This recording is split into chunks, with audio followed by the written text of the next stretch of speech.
Hello everybody, Maggie44 here, bringing you another top 10 video, the top 10 scary video, I guess.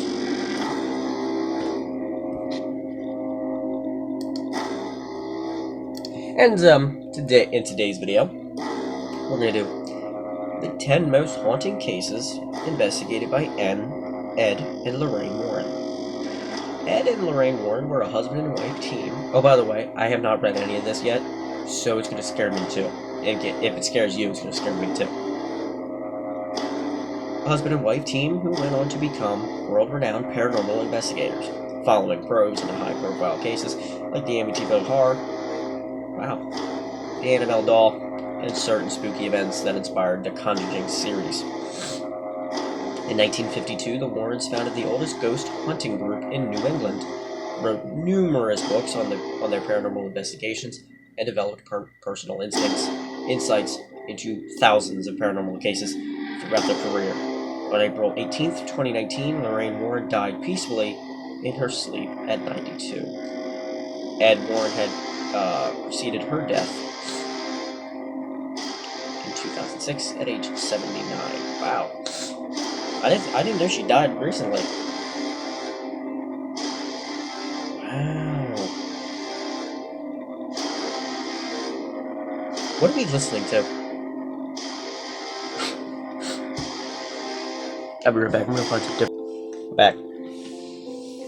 Here we go. These are their most chilling cases from a history based on discovering the true evil that lurks in people's homes. Believe in ghosts? Let me know in the comments. No one even does that anymore.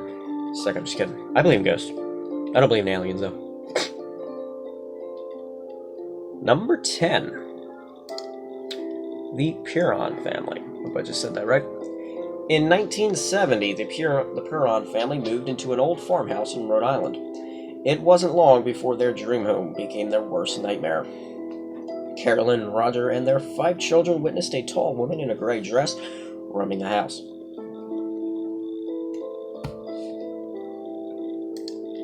That music up right there, here we go.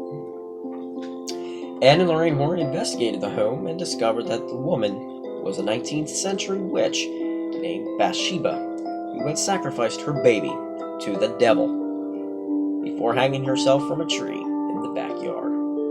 I also don't believe in witches. I don't believe they're real. But she's a witch. She was a witch. I mean, you don't talk about the man witches. I forget what they're called. Anyway, number 9, Annabelle. And Lorraine Warren's Occult Museum is a permanent home to the Annabelle doll, which is kept in a special protected case. In 1970, this Raggedy Ann doll was given to 28-year-old Donna.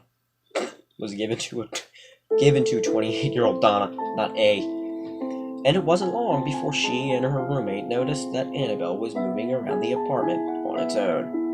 They also found random notes scrawled on parchment that read, "Help us." At first, they thought this was all a prank, but when events worsened, they decided to call a medium. During the seance, they were able to contact a spirit named Annabelle, who had died when she was 7 years old. Ed and Lorraine Warren heard of this and warned the woman that a demonic presence was manipulating the doll in a bid to find a human host. After the Warrens witnessed Annabelle levitating, they removed the doll permanently from the apartment and placed her in the sealed glass case at the museum, where she remains today. I'm gonna go to that museum. Yeah, I would. I would love it. I would love to see some dolls and crap. It's like, I'm just kidding. Number 8, Snedeker House. That looks like a nice house. In 1986, the Snedeker family moved from New York to Connecticut so they could be closer to the hospital that was treating their eldest son for cancer. That sucks, man. But I have a question. Does New York border Connecticut? I think it does. But if it doesn't, why would you send your child to Connecticut and not a New York hospital? It doesn't whatever. The family home on Meriden Avenue in Southington that they purchased was a former funeral home. Nothing bad happens in a former funeral home. Nothing, no. Although they had to make this chilling discovery on their own. After renovations on the house were complete, Carmen Snedeker entered the basement for the first time. There she found embling equipment and body tags with the names of the deceased. The family soon realized that the house was infested with demons. Carmen witnessed the water in her mop bucket turning a different color. She recalled the mop water was a deep, deep red. It made my skin crawl, the middle son said. The lights were coming on and off, even though there were no bulbs in it. Anne and Lorraine Warren assisted in performing an exorcism on the house, which has brought closure to the family. Since then, no further paranormal activity has occurred. I believe in ghosts. I mean, seriously. I never seen one. Well, I mean, you can see ghosts. I never felt one. I never touched one. I never experienced one. But still, I believe in them. Because these people see them. I mean, they feel them. If your lights are turning on with no bulbs in it, then you got a problem. Number 7. Enfield Poltergeist. The Enfield poltergeist, why am I talking like that? Poltergeist terrorized a small London house in the Enfield suburb. Between 1977 and 1979, single-parent Peggy Hodgins and her 2 daughters, Margaret, 13, and Janet, 11, experienced furniture being thrown around, small objects flying across rooms, and picture frames falling from the walls. The children would find themselves levitating out of their beds.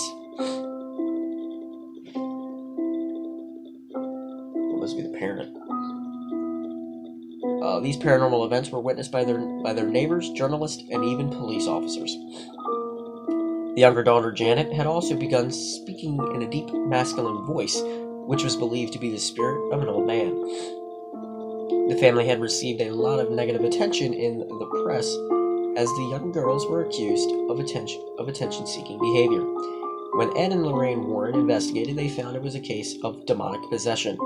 Janet later admitted that she had played with an Ouija board before the disturbance had begun, and that she was unaware that she fell into the trances, and she was later shown the photos. If you guys don't know what poltergeists are, watch the movie, because it's a good movie. But, they are a demon that are known, or a ghost spirit that are known to throw things around, cause violence. Yeah, they have a lot of energy. If they have enough energy to throw a chair, I mean, seriously, can do a lot more damage. Number 6, the Donovan family. In the early 1970s, Ed and Lorraine Warren met with the terrified Donovan family at their house.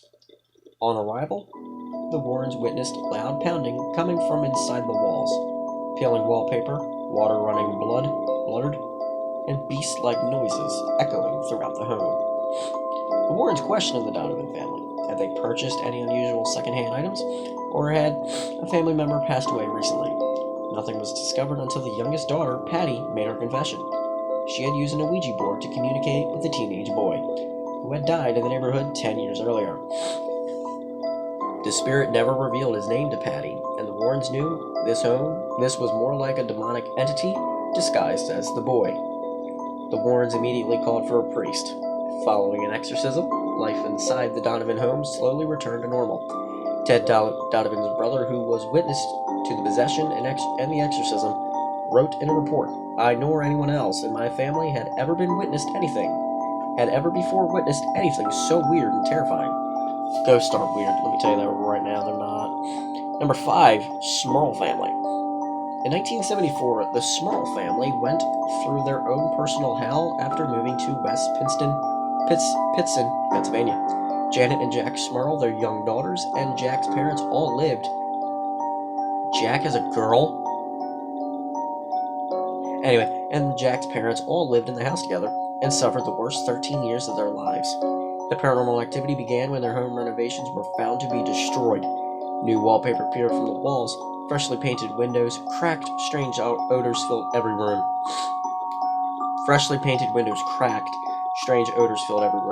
And disturbing voices were heard throughout the house. Janet even revealed that she was molested one night in her sleep by a malevolent force. Jesus, how do ghosts molest people? They go right through them. The Smurls were terrified and decided to contact Ed and Lorraine Warren for help. Lorraine discovered that the Smurl family home was infested with 4 spirits an elderly woman who was harmless, an old man who had died at the house, a young and violent girl, and a demon that controlled the other spirits, and it turned them against the family. In 1987, the family decided to leave the house for good. 2 years later, a church-sanctioned exorcism took place there, and the property has been cleared of all activity ever since. Number 4, Demon Murder Trial. In 1981, a 19-year-old Arnon Cheyenne Johnson fatally stabbed his landlord, 40-year-old Alan Bono, with a pocket knife more than 20 times.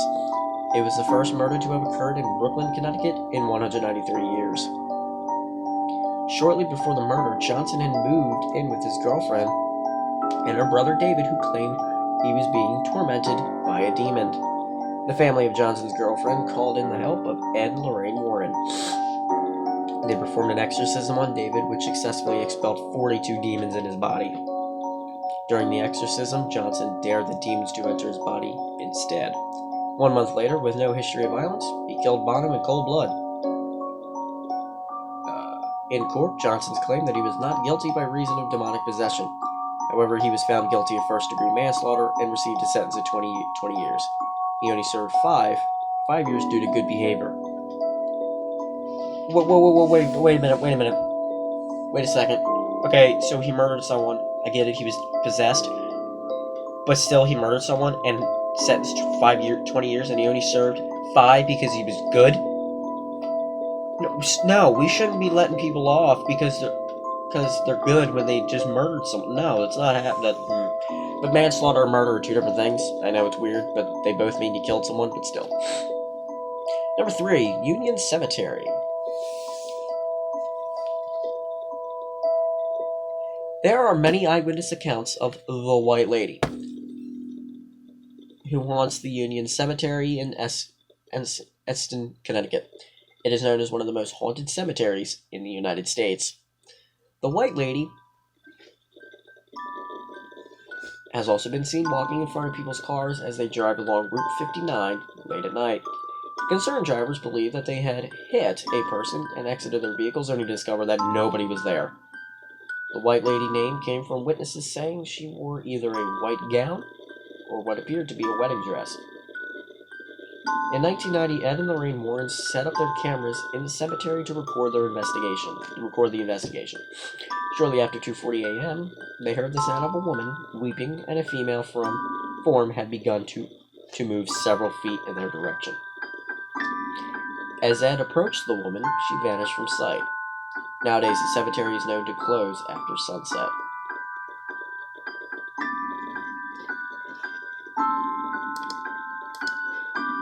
Number 2, the demonic werewolf in London. Bill Ramsey was considered living proof that werewolves really do exist.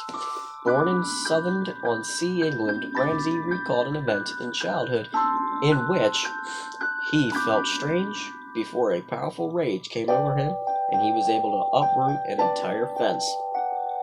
As an adult, he would witness his face transforming into a wolf and his hands twisting into claws. Ed and Lorraine Warren became involved when London police officers reported being attacked by a werewolf. Ed said, "This was the first case of lycanthropy, I have no idea, that we had ever come across. I interviewed the police officers that were actually attacked by this man. Now he stands about 5'7" and weighs about 150 pounds, but he would take some of these police officers who were well over 6 feet, and he would throw them around like they were kindling wood. In 1989, the Warrens convinced Ramsey to come to their church in Connecticut and undergo an exorcism. During the event, Ramsey's face contorted and he launched on the exorcist. Then all was calm, and the exorcism was a success. Since then, there have been no more incidents recorded." And number 1 is the Amityville Horror. On November 13th, 1974, at 3:15 a.m., Ronald Butch Defoe Jr. killed his parents and siblings with a .35 caliber rifle while they slept peacefully in their beds. Butch later told the police, "Once I started, I just couldn't stop. I went so fast." The following year, the Lutz family moved into the house on an Ocean Drive in Amityville, in New York. A priest was called to bless the house, and he warned the family, do not use the upstairs room as a bedroom, and do not let anyone sleep in there. Within days, they knew something was wrong. The young daughter made an imaginary friend with a red-eyed pig. Foul odors filled each room. Furniture levitated, and banging occurred throughout the night. They fled from the house. When Ed and Lorraine Warren investigated, they discovered that the land had been used previously by a practicing black magician. Black magic. He was probably black, but that's not what they mean. He had requested to be buried on the land and remains there to this day. Kathy Lutz said things of this nature happen quite frequently, and when they happen to families, they usually close the door and they don't talk about it. And unless these things are talked about, they'll never be understood. So, everyone, that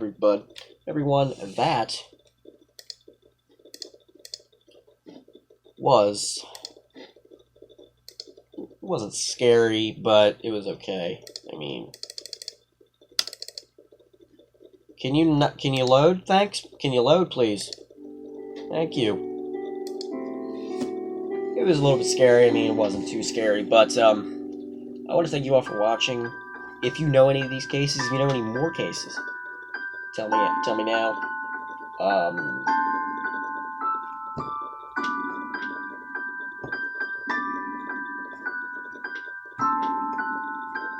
I'll see you in my next video. Bye!